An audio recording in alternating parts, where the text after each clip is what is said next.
So this guy right here, this is a friend of mine. His name is Nando.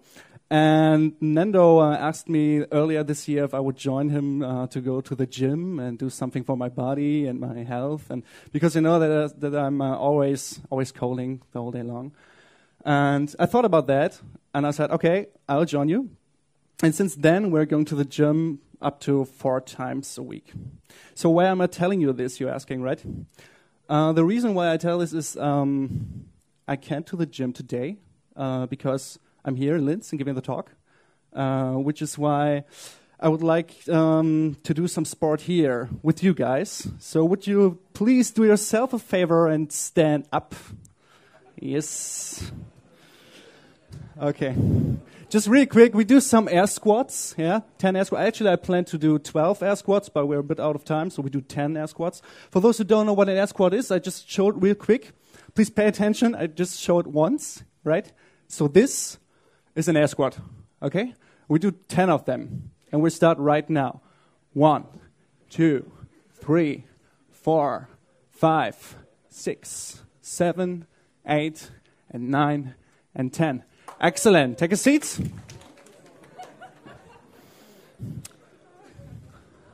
So I often see people have something to give away at conferences because, for example, they've written their own book and then they bring 2 of them to the conference and can give them away.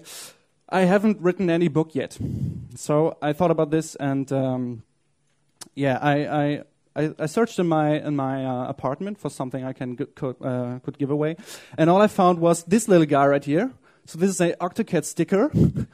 If you want to have an AutoCAD sticker, this is your chance today. This talk is about AngularJS and internationalization. We will talk about AngularJS in general a bit and what it brings to you, what it gives you out of the box, so you can do internationalization and localization. But we also go beyond it and see what else is possible with other modules, right? Okay, so by the way, I'm Pascal. I'm an innovation engineer at CouchCommerce. We help people bring their online shops to mobile and touch devices. And to be honest, I don't really know what an innovation engineer is. So actually, I see me more like a professional animated GIF executor, and this is how I look like when I do my professional work, right? Okay, so anyway, AngularJS. And do we have any Angular people here in this room?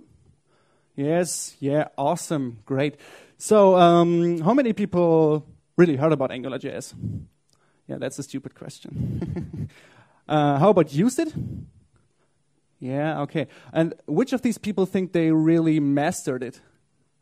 Okay, excellent.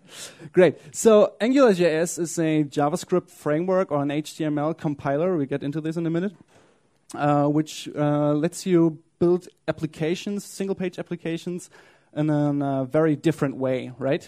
So the original creator of AngularJS, Mishko Havery, he says AngularJS is what HTML would have been had it been designed for web applications.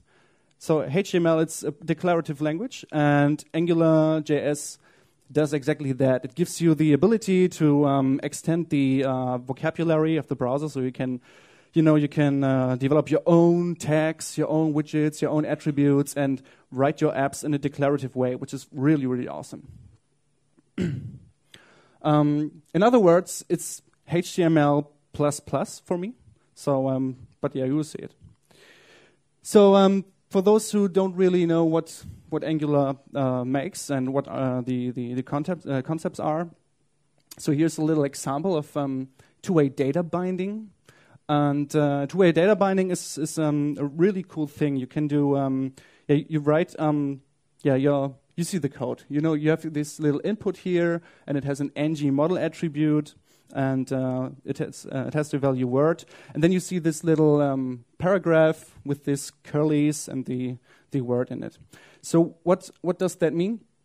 we have here the ng model sets up an two-way data binding in AngularJS, and the word is just a kind of identifier, right?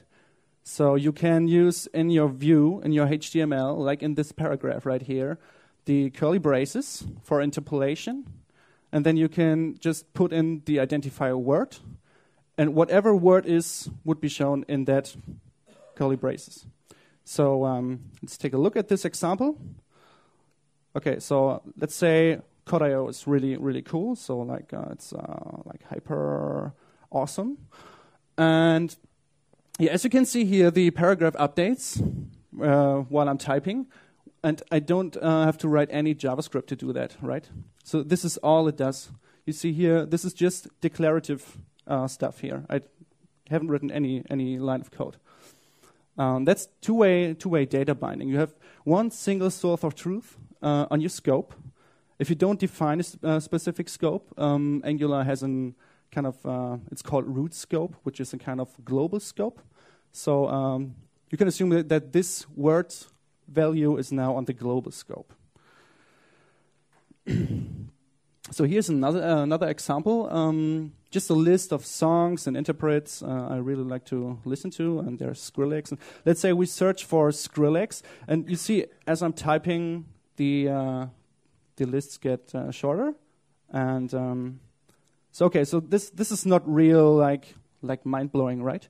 But if you take a look at the code right here, you see it's actually just a table, and then we have this ng model again, yeah, which is just any kind of value. And then we have an ng repeat.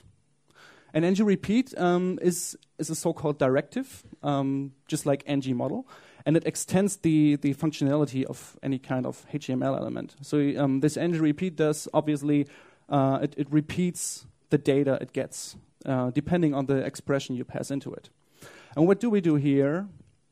We have this expression here, which is just song and songs. So songs is another value on the current scope. It comes from a JavaScript code, from a controller, the filter controller right here. And all the controller does actually is it assigns values, just an array of songs to the current scope, and then it's available here in the HTML, right? And then I can just write ng repeat song and songs, and it would iterate over all songs and do something like just what I type here, right? So you can see that there are again these interpolations, and a song is just an object with a property title, and we have artist. So you can use these JavaScript expressions or Angular expressions to access these values. We also have some filters applied here. So you see this order by title, you see filter search, and these are two filters, and you can use them in the view. So you can just say you have an Angular expression like song and songs, and then you say pipe, and then you apply a filter.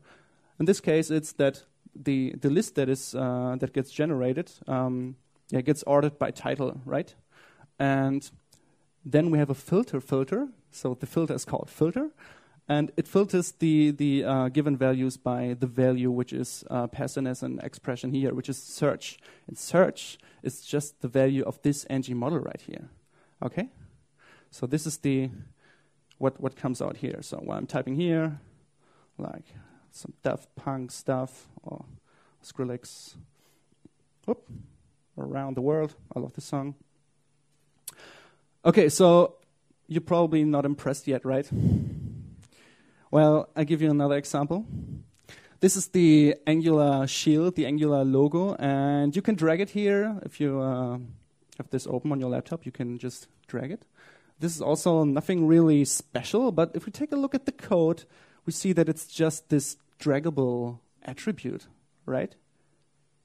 Well, it's not only this attribute draggable, but it's also this bit of code. So what we do here is we define a directive, right? And a directive is that the thing that extends your HTML. So we define a directive called draggable, which does something. We see that we have a function here. So you define a kind of factory function which has dependency injection. So you can ask for other services in Angular.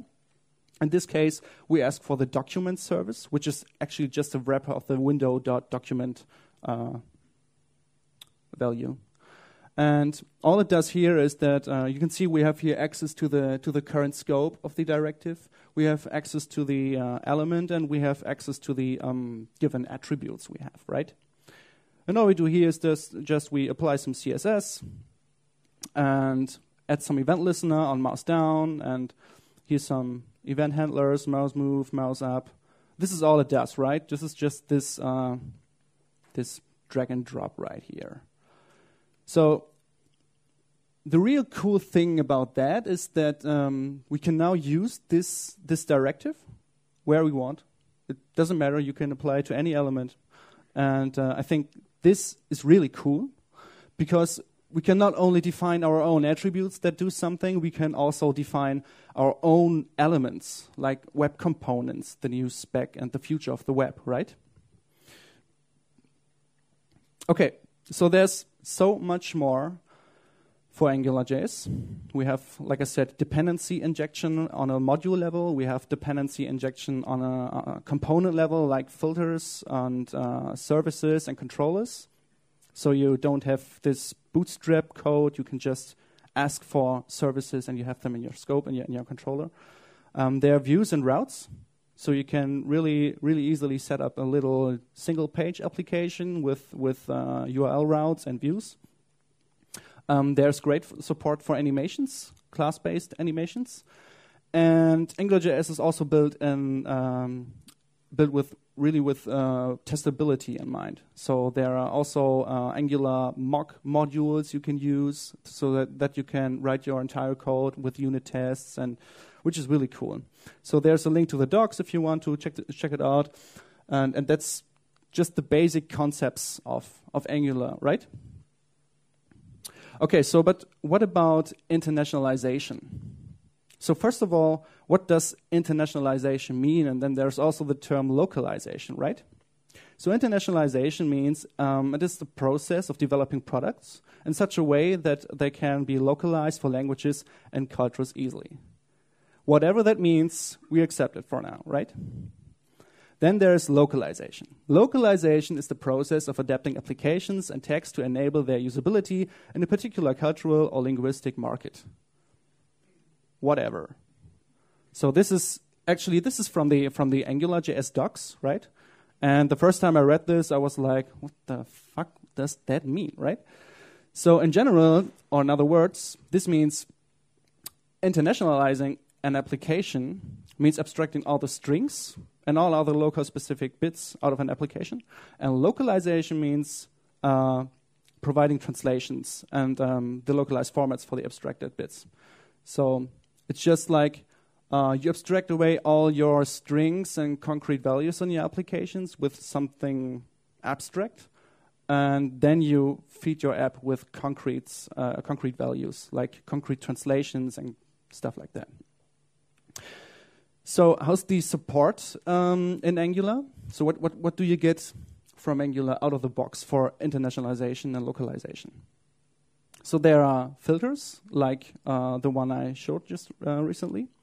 And one of these filters are datetime, number, and currency, right? So you can use these filters, and they give you a specific output, like the datetime filter, just format a date with a time if you want to. We have numbers, and the currency just depends on which locale you have, right? And then we have a kind of pluralization support with the ng pluralize directive. We get into that in a minute. And all localizable components depend on the locale service. So what does that mean? These components, okay, they depend on the locale service, and the locale service is actually it's another Angular module which you can just embed in your application, and then it kind of controls the rules for your specific locale, right? So we have here some locales. This is the GitHub repository of Angular, and you see here that there's under SRC, we have here this ng-locale, and ng-locale is a module, like almost everything in Angular, and we see here a big list of modules just for each locale. So we have, for example,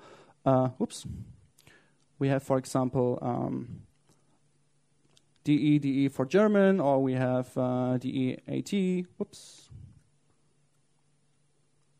like this. And if we open it, we can see that this is an Angular module called ng-locale, and it requests some services right here, and then it defines some date formats, and we have rules for this locale because, for example, pluralization is handled differently depending on your locale.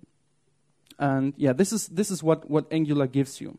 So what does that mean? You can just add one of those modules depending on your locale, and then the date filter and the currency filter behave like how they are controlled by the locale, right? This also means that you only have it's a kind of one-way ticket, right? So you have to decide which locale you want to use, and that's it. So you can't change the locale at runtime or so. And this is intended because the Angular team thinks, or they believe that it's better to do internationalization stuff on the server side, right? Like rendering all templates with a locale, and that for each language. And okay, that's okay. This is like how they handle it, and this is why you just get this. You just can use one of those modules. So this is just so you see how these things work. We have this date filter right here, and all I do here is just I pass in a timestamp, and then we apply the date filter, and the date filter gets some value, which is just any kind of expression. In that case, it is the full date or these YYYMMDD, and this is the output I get here, right? So now if I currently I have the locale for English. When I now change the locale for to German, like right here. Boom, and I refresh the page. You can see that there's the date output is in German, right? So this is, but now I can't change it anymore. I have to reload it again after I changed the locale again, and yeah. So you get the idea, right? Okay, so this is the number filter. You can use it like every other filter, and you can pass in an additional value to control the fraction size. So what you see here is the first number in the interpolation is again just another value on the current scope, right? Now if I enter a number here, like 20 or so, you can see it formats the number correctly. I can also do something like this.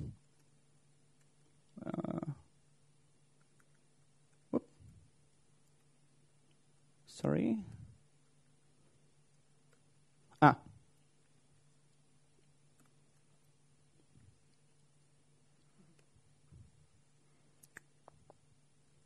Oops.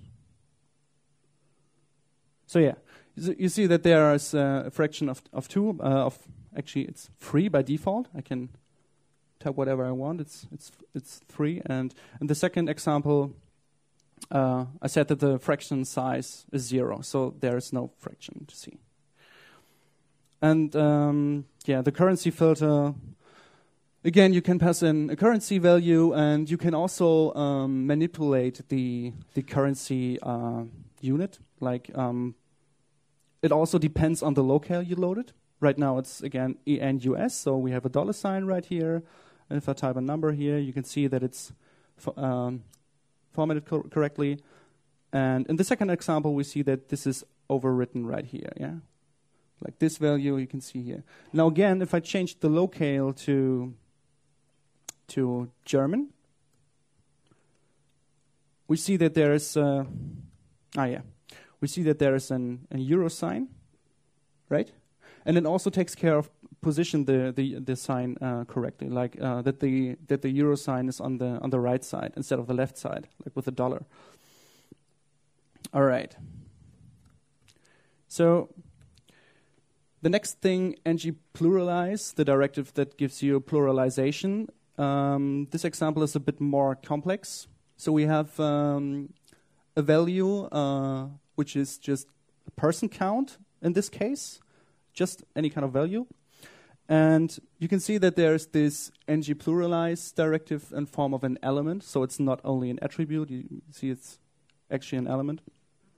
And it has an attribute count. And count is just the result of the evaluation of the person count, which is the value on the scope. And depending on what count is, it decides which string to use for your pluralization, right? So if the value of person count is just 0, you see that the string is nobody's viewing, right? If I change it to 1, one person is viewing. And anything else which is not 0 and not 1 is like X people are viewing, right? So this is basic ng-pluralization. And it's also possible to apply an offset, so you can be a bit more specific in some cases. And yeah, that's unfortunately actually it when it comes to internationalization and pluralization in AngularJS, right? And so there's no way to say, for example, you can't just translate all your contents or your strings. You can't define, for example, fallback languages. You don't have the ability to load entire language files during runtime asynchronously. And yeah, like this is like you actually have to feel like this right now. So that's just it. And really, this is the moment where I say, no problem, guys. I got you covered. Yeah. So I work on a project called Angular Translate. And Angular Translate takes care of all that stuff, right? So you can translate all your strings. You can load fallback languages. You can do asynchronous loading. You can let your app remember the language the user chose the last time it came across your app. And there's so much more. So Angular Translate comes with the typical Angular components, like services and filters and directives. Then we have variable replacement, which is just a kind of like sprintf stuff. Like you can define your translations with dynamic values, and then you can interpolate them later in the view with concrete values. Yeah, it has, for sure, it has multi-language support. You can decide which language you support in your app during runtime. Fallback languages, like I said, asynchronous loading, and really there's so much more. So what you see here is I'm not a designer, right? So this is the conceptual overview of Angular Translate. And what you see here is that we have, like I said, we have a directive and we have a filter, and then there is the translate service. And the translate service actually takes care of the basic translation stuff and some additional stuff, right? So you can see that there's missing translation handler. We have interpolation services. So you're actually able to change the interpolation service. There is asynchronous loader. So you set up asynchronous loader, and also here you can do whatever you want. You can use what we give you for that, or you can build your own asynchronous loaders. Storages is not like what you probably think. We don't store any translations locally on your machine, but storages is about saving the locale of the app, so that your app can remember like which language was chosen the last time the user came across your app. Okay, so teaching app a language with Angular Translate is actually pretty straightforward. So what you see here is this is basic Angular code, right? So you have this angular.module, which defines just a module for Angular. you can have 1 to n modules in Angular, and you just have to say which of these modules is the actual app. In this case, we have just a module my app, and we see the syntax highlighting is a bit broken here. Yeah, anyway, so basically, the first line does the following: it declares the module my app, and it says that the translate module is a dependency for this app. And then we define a config function. AngularJS has this, you actually have this config function always for each module, sorry. Okay. And during the config function, you set up your providers, or actually you use providers to configure your services for the runtime. And what happens here is that you can use the translate provider from the Angular translate module, and it has the method translations, and you pass in a language key, and as a second parameter, you just pass in a JSON, which is your internationalization data, right? And then you say, okay, so I have these 2 languages, and that language is my preferred language. This is the language I want to use by default.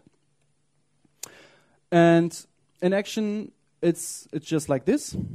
So you set up your translations, and then you have this translate directive, which is just like an attribute. And you pass in a translation ID. Like, as you can see here, there's app title and some entry, some text. And then this is the output, like just the text, right? Now, what we want to do is we actually want to be able to change the language at runtime. So basically, changing the language at runtime is just like this. You define a controller, which has its own little scope, and then you have a function on the controller, which is, in this case, change language. And you use the ng-click directive, which takes care of executing the stuff you want, and after that, it kicks off a digest cycle, so that the AngularJS event loop is just running and makes this dirty checking for 2-way data binding. So we have this controller right here, and we say, okay, when English is clicked, then change the language to EN, and if German is clicked, then change the language to DE, right? And then there's still just our translations. So an action, and then there's the actual language controller, right? This is how you define a controller in AngularJS. You name it. In this case, it's just lang controller, and then you request some services. We have the scope right here, and we have the translate service. And we define a function on the scope, which is change language, the one we used in our HTML. And to change the language, actually, you just say, okay, translate service, please use the given language. That's it, right? So in action, it's like this. We see that there's the text we see before, and then you change to German, English, German, English. So that's it, right? So you are now able to translate your entire app, at least the basic strings. So variable replacement is the next thing. Like I said, you can have dynamic values within your translation strings, and in this case, we just have a few other translation IDs. Like this is the user login, and the user login translation ID expects a value user, and then we have another string right here, and we even can apply filter on it. Doesn't really matter. And again, we just say we prefer the language EN. And right in the HTML, we use the translate directive, and it also it's aware of some specific attributes. So to define which values you want to pass into a translation, you can use the translate value and then dash whatever your value is attribute, right? So we used in your identifier definition right here that we have a value user and we have a value count. So you are able to, have a, who was that guy?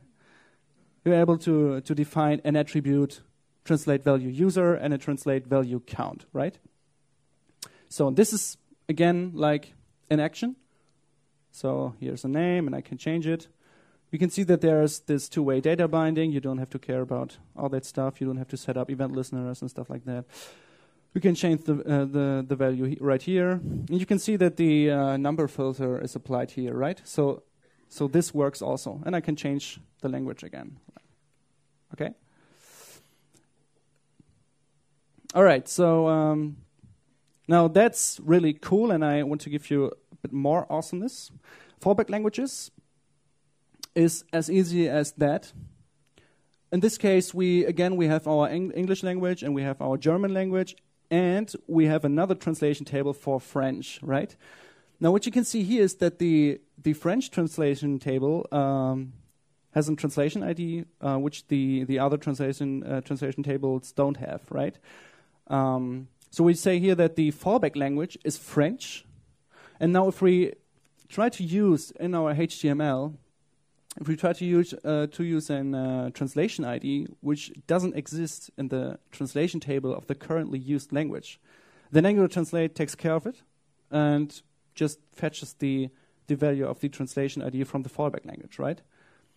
So what happens here is that we have here salut for French, and even if our currently used language is English, because the translation ID greeting doesn't exist in the English translation table, but it exists in the translation table French, and we define it as fallback language. Same goes if we change the language. The German language also has no translation ID for greeting. So yeah, that's fallback languages. You can also define more than one fallback language, like you just pass in an array of fallback languages, and you can even change the entire fallback stack during runtime if you want to. The last thing I would like to talk about is asynchronous loading, which is a pretty neat feature because you don't want to deploy your apps with all the translation tables, because if you have just for about, let's say, 3 or 5 languages you support, and each language has 100 translation IDs, then you have 500 translation IDs in your JavaScript code, which is not really cool, right? So you actually want to load them asynchronously, and which is also better for performance. So real quick example, the static files loader is a loader you get from Angular Translate if you want to. You can install it via Bower, and it's just an extension. And all you have to do is to say, hey, Translate provider, use the static files loader, and here's a pattern you have to define, like you have a prefix and a suffix. And my preferred language is en. So what this does, it requests the URL, like you have this your prefix, and then you have the actual language key which is currently used, and then you have your suffix, right?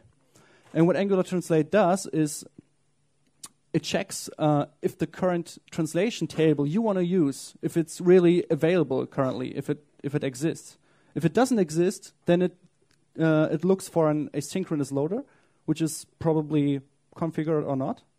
And if there's an asynchronous loader it should use, then it just kicks that off and it fetches the translation table for that language, and everything's set up. So you're also able to define your own custom loaders. This is a really quick example. Like you just have a factory right here, which is your custom loader, and then you pass in, like we have here this timeout service and the queue service. If you don't know about promises and deferreds and stuff like that, don't worry. Basically, what this code does is it waits for 5 seconds, and then it gives back a translation table with these 2 translation keys, whatever which language is currently loaded. Doesn't matter. And then you say, translate provider, please use this loader, custom loader. And by the way, my preferred language is en, right? So in action, it looks like this. So we wait 5 seconds. The stuff is loaded, and then boosh, there you go. Yeah. Okay, that's actually all I got. Just one more thing. Have you ever seen a cat with a Samuel L. Jackson face? There you go. All right, thanks.